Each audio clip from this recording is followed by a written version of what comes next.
Welcome, Andreas Palm. Thank you so much. CEO of CDLP. Indeed. Could you start off with telling a little bit about the brand? Sure. CDLP was launched in 2016. Yes. The idea came to me and my best friend Christian Larsen. He's a film director. Okay. So he traveled the world doing, he was a creative director for Swedish House Mafia. He also did commercial for Cartier and Mercedes. So really high level and traveled the world. And I was working in travel. So we often met up and stayed in hotel rooms together. Shared the room because we were poor. It was more cozy. And we saw each other in underwear all the time. That led us to the conclusion that we must offer something else, because men's underwear at the time was there was very few options. Yeah. Women's underwear has always had so many options, so there was a lot of prints and colors and especially big logos, and it didn't really fit with the rest that we wore. So we felt that there must be more men like us out there that want something better, that is more understated, something elevated. So that was the idea, to do something that was understated and a bit more elevated, and that he would capture that with his camera. That was the initial idea. And then we realized that there hasn't been a lot of innovation in men's underwear, especially in terms of the fabrics that are used. Whereas the textile industry has had a lot of innovation in the past years. And I think the consumption pattern for men buying underwear was mostly like they get them in for Christmas. The same thing that they've always buying bulk at the supermarket. And then they pay so much attention to the watch and the shoes and the suit, whatever. But that was like the ugly duck in every man's wardrobe. So the idea was to do something that was better. When we started looking at options, we went to China to see like these big productions, because the same way as perfume is being made, that's mostly made on license, right? Yeah. Like if you're a designer, it doesn't make sense to do clothes and then do perfume. It just does something else, right? So you sell the license to Procter & Gamble or L'Oreal, and they make the perfume. Underwear is pretty much the same thing. So a lot of these things were made on license and not given a lot of love. That's what we saw in China. We saw these amazing insane volumes of underwear being made in the cheapest cotton and then with a big logo. So the product that most men were wearing at the time, and maybe still today because the market leaders are still doing the same thing, is you really pay for the logo. And you don't really even want to show the logo. No. So it doesn't make sense. So we explored China. Felt that this was not where we were going to make the world's best underwear for men. And then we were introduced to this factory in Portugal. We said we want to make the world's best underwear, and they were super engaged to support us in this. And they showed us all these fabrics, the innovation in fabrics that had taken place in the past couple of years. But since the customer never demanded that, they didn't know it existed, right? So they presented Lyocell, and when we tried it, we felt it was like something we wouldn't have never felt before. Men were not really spoiled with having a good fit and feel on underwear. No. So when we tried them, I mean, I was surprised. It was not part of the original. We just thought we would make something that looks better and create a brand around it. And then we realized we can actually, innovate this industry or this category. And also be do something for the planet, because Lyocell is better, has much higher sustainability than the cotton that were used, especially the cheap cotton this time. For people who don't know what Lyocell is, like what are the... It's wood pulp from eucalyptus tree. Okay. So it's a man-made cellulose, so to speak. It just has it's better for your body, it breathes better. It's better for the environment, and the fit and feel is exceptional. That was the original idea, and that was launched in 2016. Nowadays, if you look at men's underwear, many brands do Lyocell, which is a great thing because it's better for the environment. But when we started, it was pretty rare. We were among the only ones. And then Christian captured men a little bit differently, I would say, in the beginning, or still. But at the time, what we saw mostly was either models or soccer players with a lot of abs. And that's great. To see men Good for them. Good for them. And it's great to see men with abs, if you want them or if you have them. But that was not really what we were inspired by. So we wanted to portray men in a different way and find sexiness as something else that's not just something else and pure looks. So once again, due to budget reasons, we shot our friends that Amazing.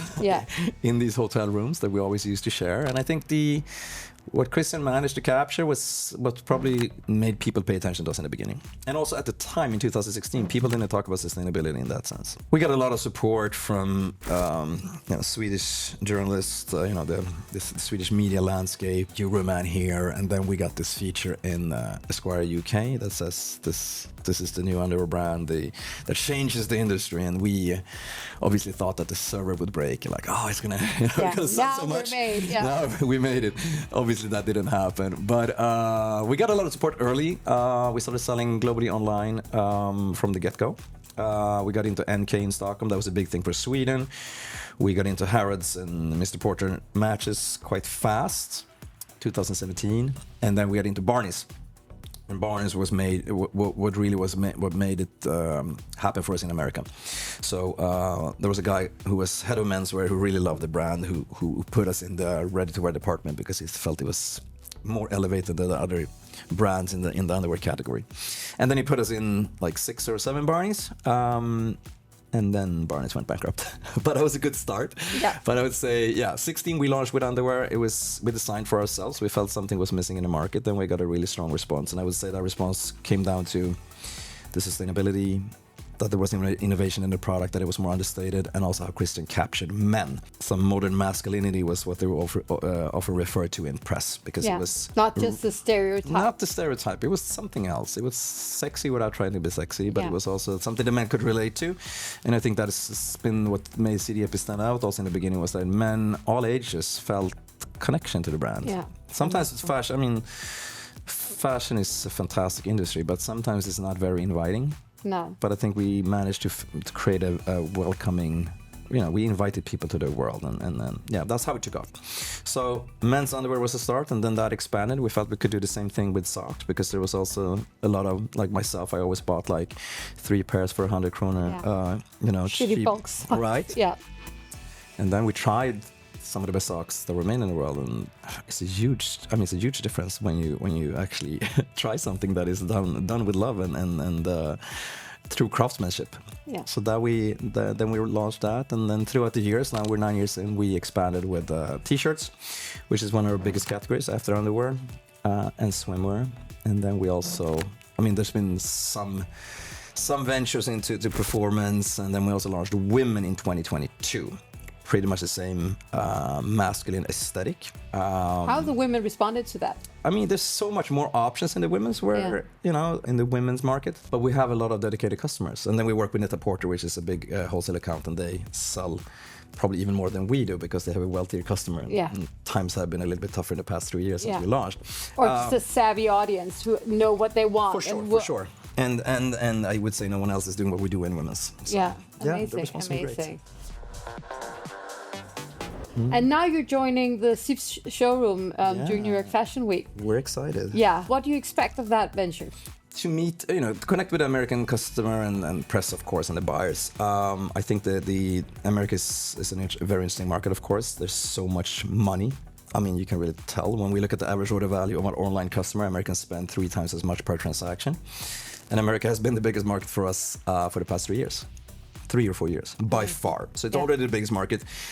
We have a pretty solid distribution in terms of wholesale, but the big ones, Matches Fashion is bankrupt. It went bankrupt.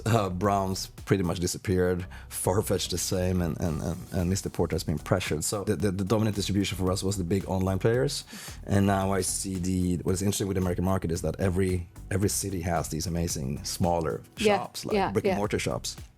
I was just in Dallas and went to this store, 4510, which is an amazing 3-story, almost like a Colette in Paris. Amazing, and they have these in every city. So I think there's an opportunity to meet these buyers and the people that run these stores that I'm super excited about. And do you think that the customers will return to brick and mortar? Is there like a real urge? Absolutely. Yeah. Definitely, for sure. And I think the brick and mortar has always been there. It's just that they couldn't drive the volumes that the big ones could. Yeah. But the big ones also drove volumes that was a little bit superficial, right? Because they had so much external capital. Yeah. So it was not, the business model didn't really work out. So they managed to build really high volumes, but the brick and mortar was always there. Yeah. But it was just, you were a little bit blinded by these big ones. I think the brick and mortar, I mean, all my favorite stores are stores where I can walk in and I know, the owner of the store in each city, and I trust their curation of brands. Yeah. And that's what I feel. Since we have a repurchase product, I mean, if you buy one pair of underwear, if you like it, you're gonna buy more, right? Yeah. We're not the Remova bag where you buy and keep it for 12 years. So we have this amazing store in Aspen, and a lot of our big customers tell us that they found us there, and then they come into the online. So for us, it's really finding these smaller stores is really a customer acquisition vector too. Yeah, amazing. To come in and, I mean, socks, t-shirts, underwear. It's just, if you like it, then you want to continue to purchase. And if you don't live in that city, or even if you do, they tend to navigate to the website. So for us, it's really a way to reach out and build a connection to that audience. And it also makes sense. You have such a tactile product, so why would you only want to distribute online? It makes sense. People want to have that experience. Absolutely. I think some brands were blinded by the volumes of the big ones, for sure, in the online scene. But I think the brick and mortar has always been there. Obviously, with COVID, there was a time where people didn't go into stores. But I think people are really longing for that and come in. And I mean, I have my favorite store in Stockholm, and I trust their creation. I'm super excited to see what they have, and they know what I like. I mean, that's a completely different experience. Maybe you also purchase with a little more you put more thought into the process, so you don't overspend, and a more sustainable way of doing it. You don't buy three sizes and send back two. Yeah. When going to a trade show, what have you remarked? What is the difference between the U.S. audience and the Scandinavian audience? Have you noticed significant differences? I think that the U.S. buyers and customers are a little bit intrigued by the Scandinavian brand. Yeah. We don't speak so much about us being Swedish, but we do have a lot of, Scandinavian aesthetics, and I think that they think that's super exciting. So absolutely, it's a little bit of an exotic element to them. Amazing. For sure. Summing up, how do you see the future? Where will you take your brand? Will you venture into other categories or expand on the existing one? I think it's always, a question on how focused should you be on where you are, and I think a lot of brands expand too fast. Yeah. So we want to make the world's best underwear, and t-shirts and socks and swimwear. We call that luxury essentials. But we also see demand for our customers to buy performance from us. So this fall, which we will show now in New York, we have expanded our Mobilité collection, which is the performance part. We always had performance underwear, but now we're doing shorts and t-shirts and expanding that, because we know our customer wants to wear our stuff when they work out. So we're expanding into that. We have beach towels now. Should we have home towels? It depends a little bit. How much? What do you want to bet on? We do scarves for the first time because our customer wants to buy that. So I think we're doing it in dialogue with the customer. But I think there's many brands that that should stick to their guns, but they go too broad and then they kind of lose track. So we want to stay focused on luxury essentials and then add potentially then, category per category, but we want just all of a sudden you won't see CDLP this season we have trench coats and denim. I think wouldn't make sense. It would confuse the customer. So in terms of collection, I think, step by step, in dialogue with the customer, expand it to what we think they need, what we need as well. Chris and I still design a little bit for ourselves, of course, and the lifestyle that we want to live. Please make a travel kit. Sleeping mask, a shawl, nice socks. That's what you always like. So even if you fly coach or go on a train, you still have a luxury. This brand was born in while traveling. So we always always wanted to do a carry-on and what do you have in that. So I don't exclude that possibility. I think what also I see in the future is we started as an online brand supported by wholesale, right? And now we have one store in Stockholm. And at the time, there was so much talk about retail death. Currently, with US being the biggest market and the UK the second, we're looking to open stores in New York and London, but also widen the wholesale distribution. So now, I think a lot of these digital native brands that started with online only are now widening the distribution and making it, leveling out a little bit more between the distribution channels, because you don't know what's coming next. No. I mean, people were so sure that online was the only way forward, and then all of a sudden, retail is having a big share, momentum. And I think 1 to 2 years time, I think wholesale is going to be the dominating force again. So, it always shifts, and I think you need to be super agile and not get too set in your ways. Set in your ways, right? Yeah, amazing. So, thank you so much for joining us today. Thank you so much. So exciting. Enjoyed it. Thank you. Thank you.